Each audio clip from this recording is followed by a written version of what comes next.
Yeah. Morning, everyone. So this morning's lecture is going to be about the rise and fall of bimetallism. Professor.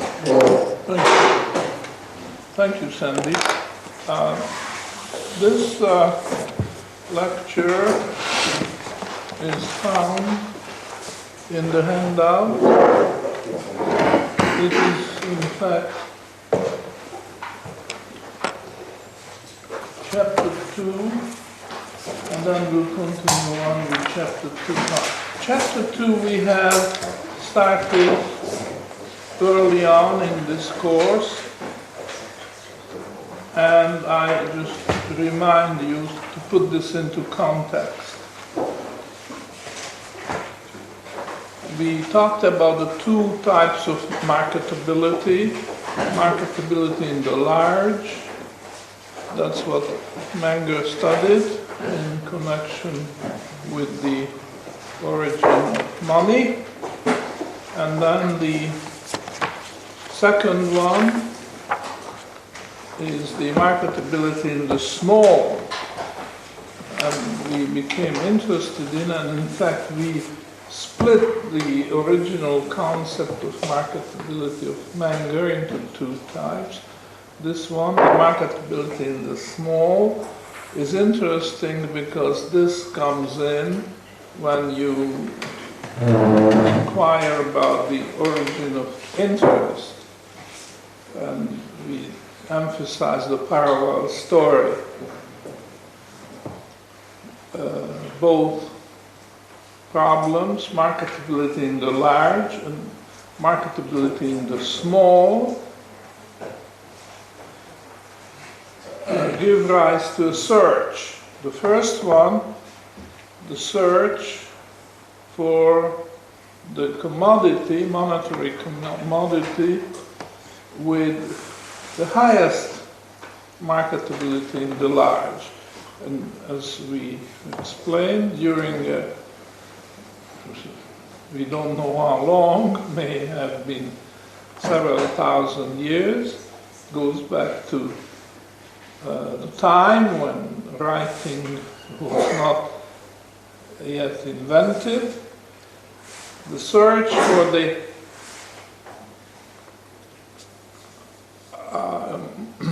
monetary commodity with the highest marketability in the large ended with finding gold. At this property, marketability in the large, in the highest degree. This is very well described in Menger.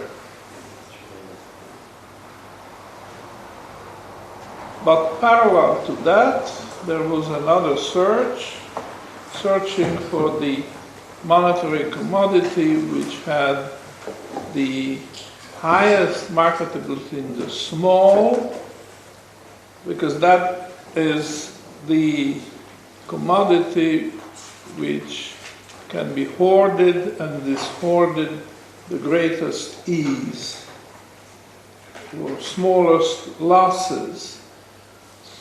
And again, we are talking about thousands of years of search, which ended up with finding silver as the second money, second metal, which came into play.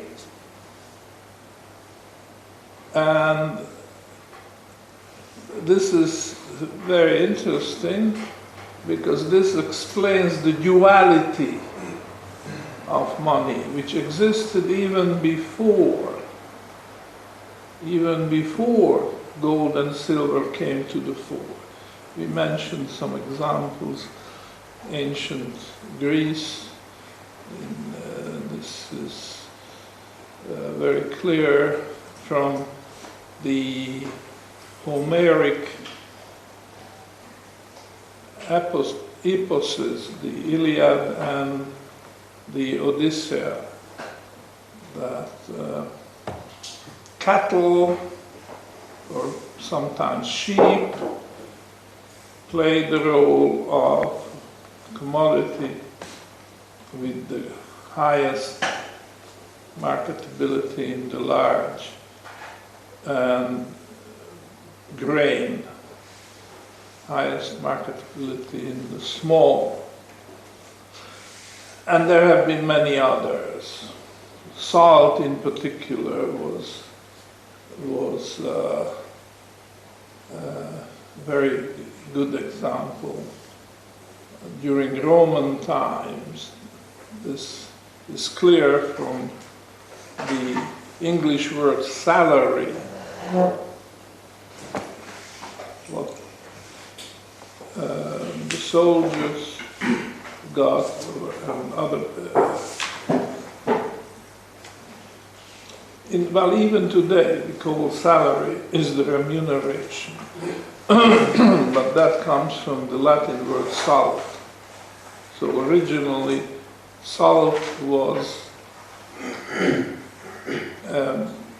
commodity with very high marketability in the small.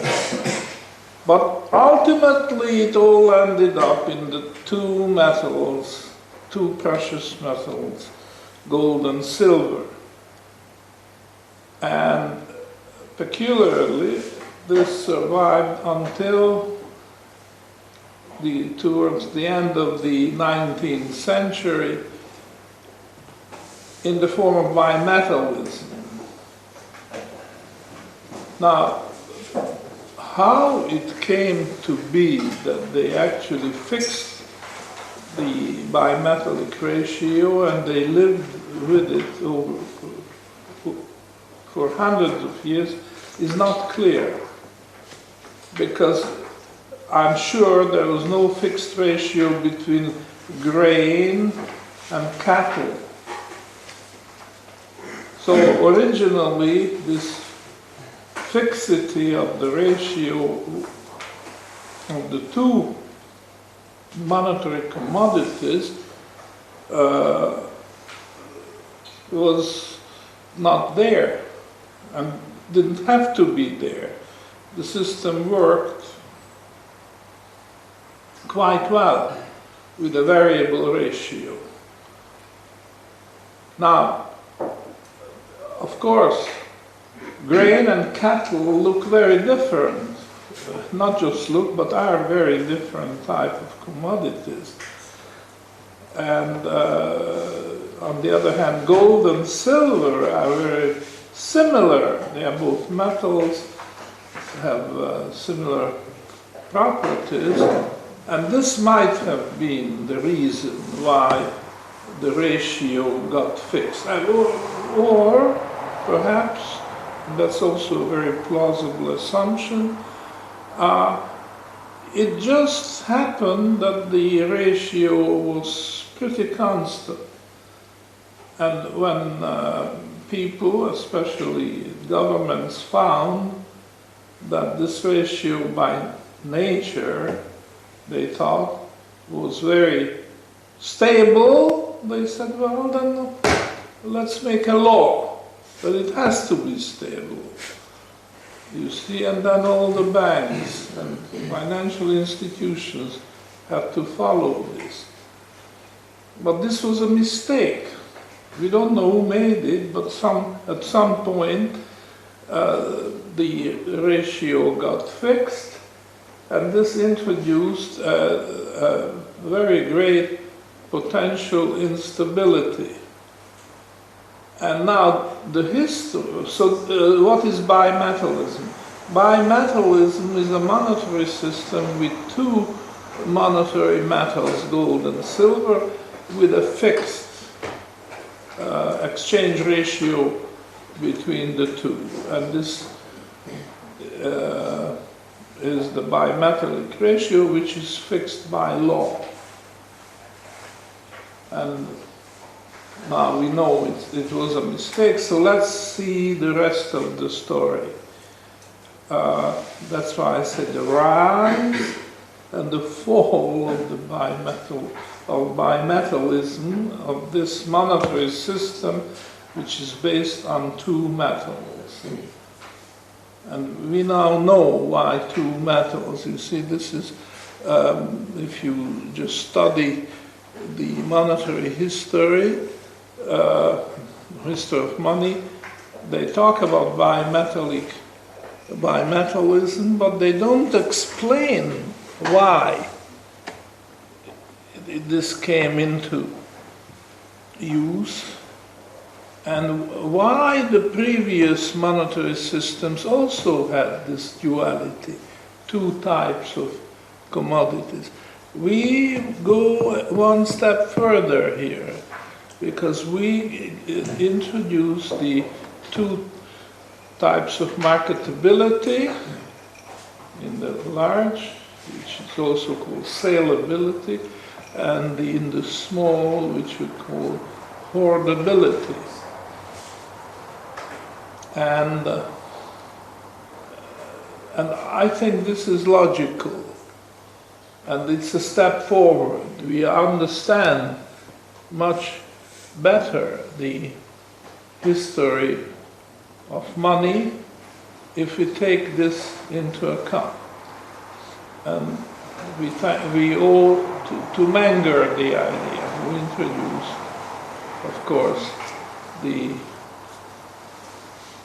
two prices, asked and bidden. What we have here is a spread, and the spread becomes smaller, which means losses are minimized if you use the monetary metals, gold and silver.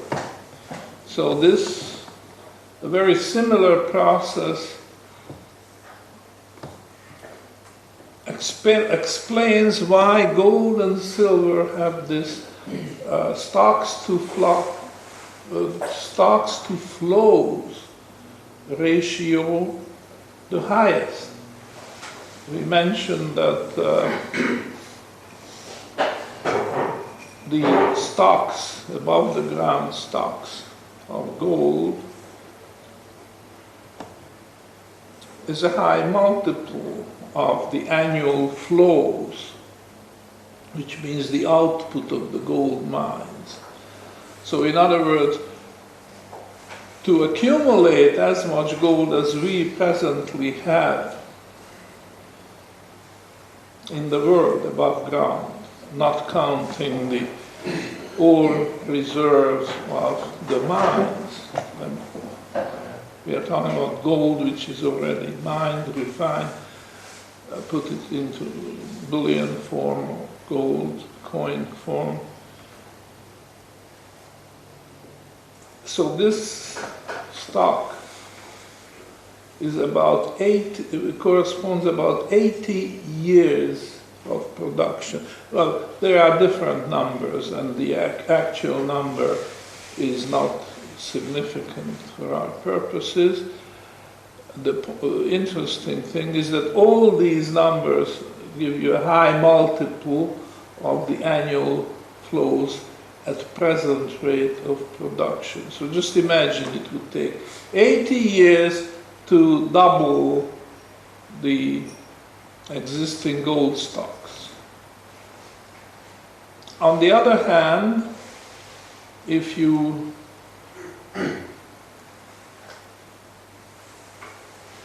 look at something like copper, by the way, copper also had some history, some connection to money in history, but that's just by the way.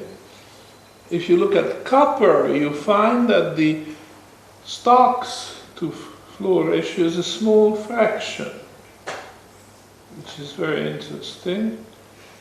It is probably, say, 3 months, which is 1/4 of a year.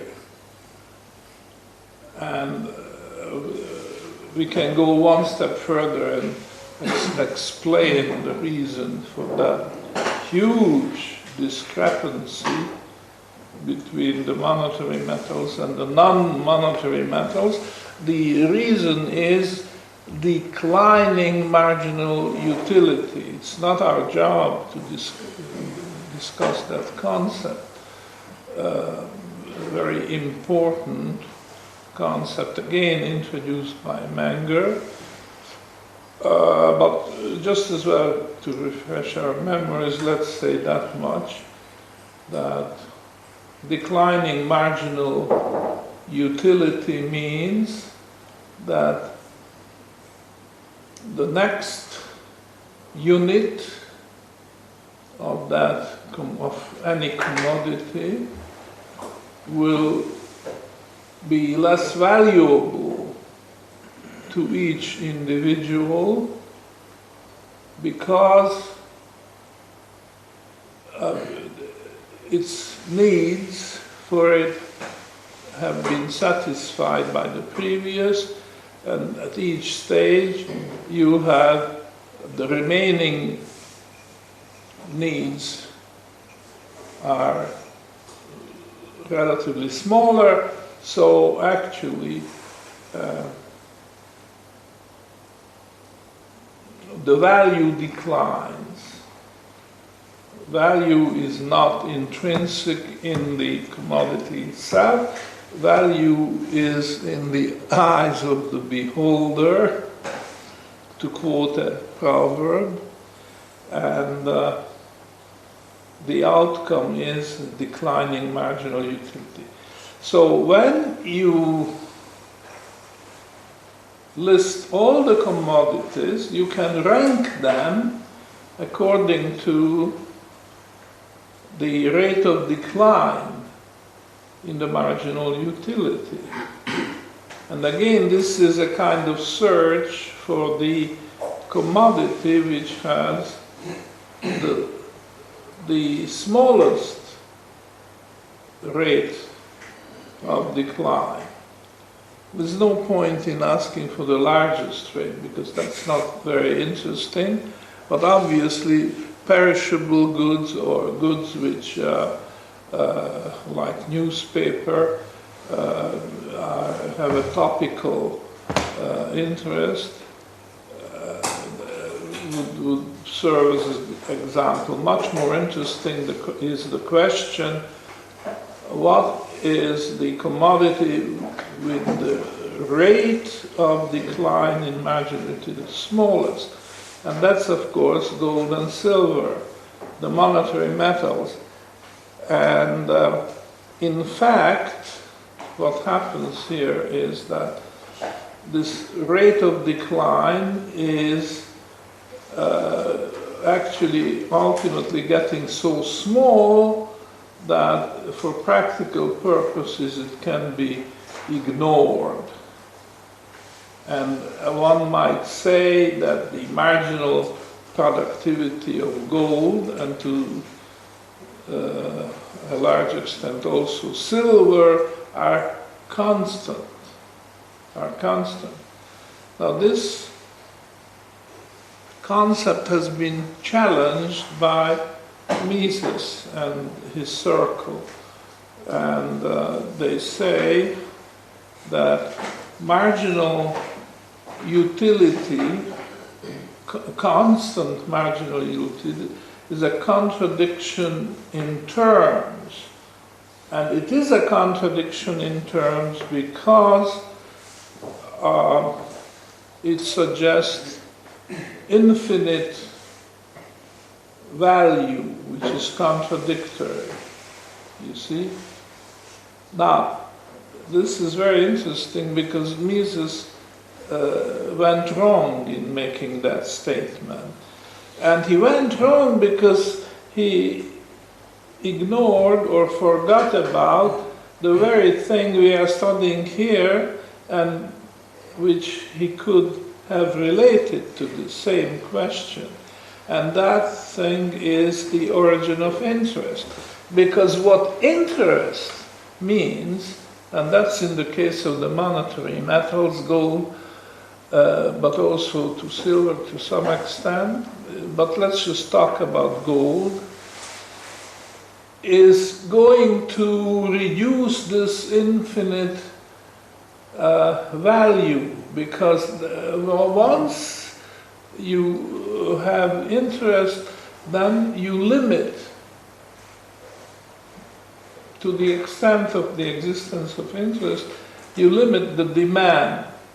So that what Mises called contradiction, the infinite value of gold, is actually counterbalanced with the existence of interest.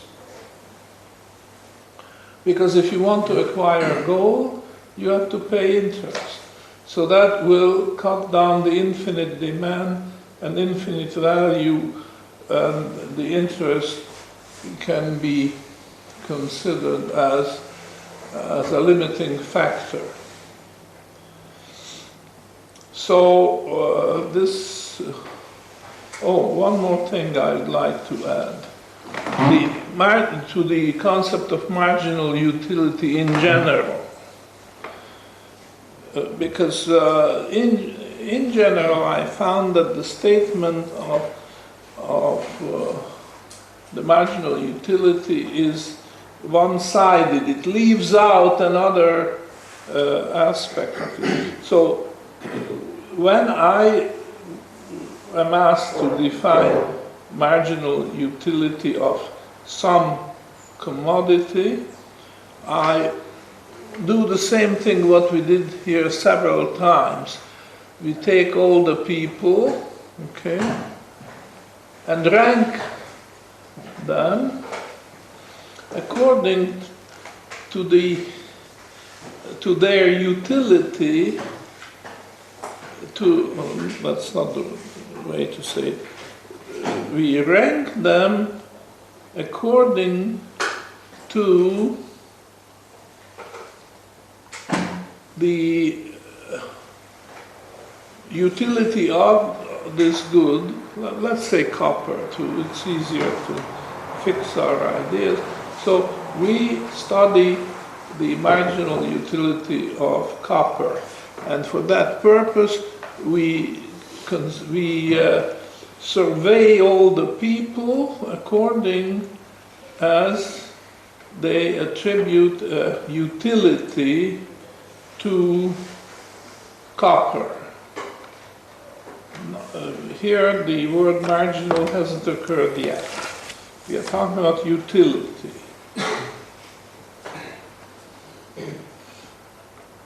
And then we notice that this utility declines for everybody.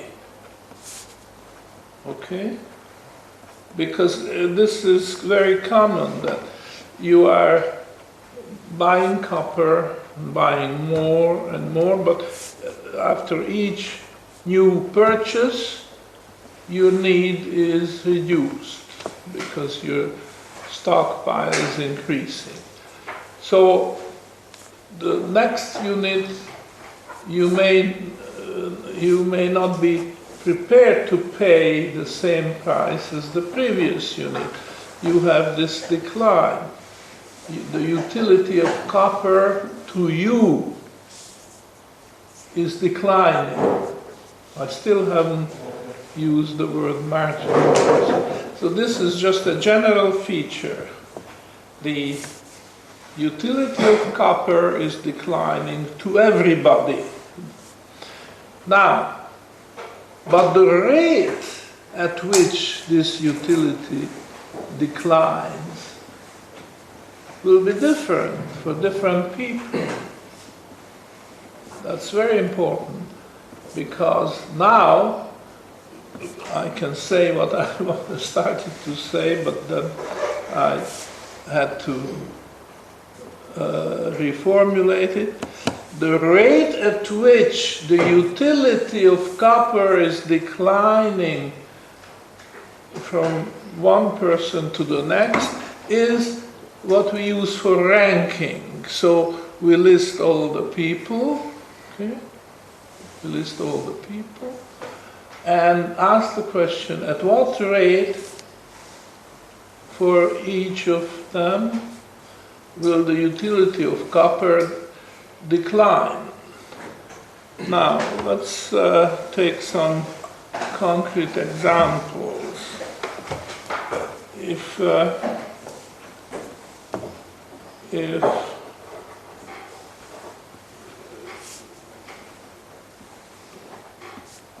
you are in agriculture, let's assume,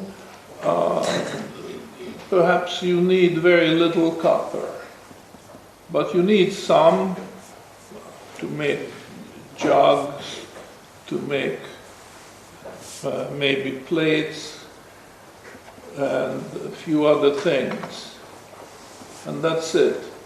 You can't make a plow out of copper, it's too soft, and so on. So the utility of copper for an agricultural, for a peasant in agriculture is declining very fast, because he needs very little copper. But now you go to an industrial setup, more developed, using cars and other utensils, or houses with electricity, then there will be a lot of copper needed, because all the wirings and all the conductors of electricity will use copper. So then one might say that the utility of copper in a highly industrialized and more advanced society is declining more slowly.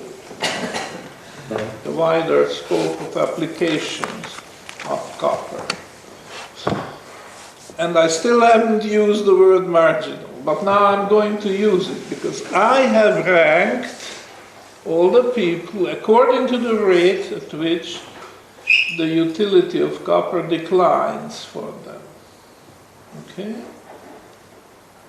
And there will be a marginal user of copper. Marginal user of copper is the person who will not buy any more copper if the price shows an increase. Okay? There will be a cutoff. Some people will still pay if the price goes up, still pay it, because the marginal utility,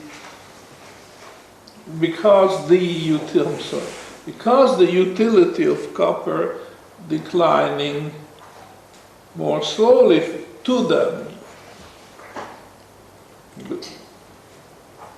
On the other hand, there will be lots of people who are just not buying copper because it's too expensive, they can't afford it. So in this ranking we have considered, there is a person, and we call him the marginal user of copper. Anybody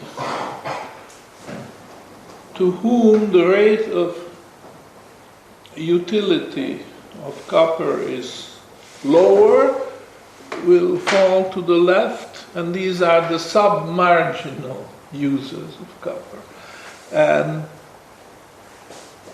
those to whom the rate of decline in the marginal utility, in the utility of copper declines more slowly, they will keep buying. Okay. Now this marginal person is a role, it's not a fixed person, and it could vary with market conditions, you see. And here is the thing. The marginal utility of copper, once money is introduced, is going to be synonymous with the price of copper, the unit price of copper. So this is the way I present marginal utility. Compare it with the more common way, which does not bring in this whole paraphernalia of users of copper and how the rate of decline in the utility to them, to these individuals. I think why I find this presentation, which is in a way not necessary, because in many good textbooks you find this much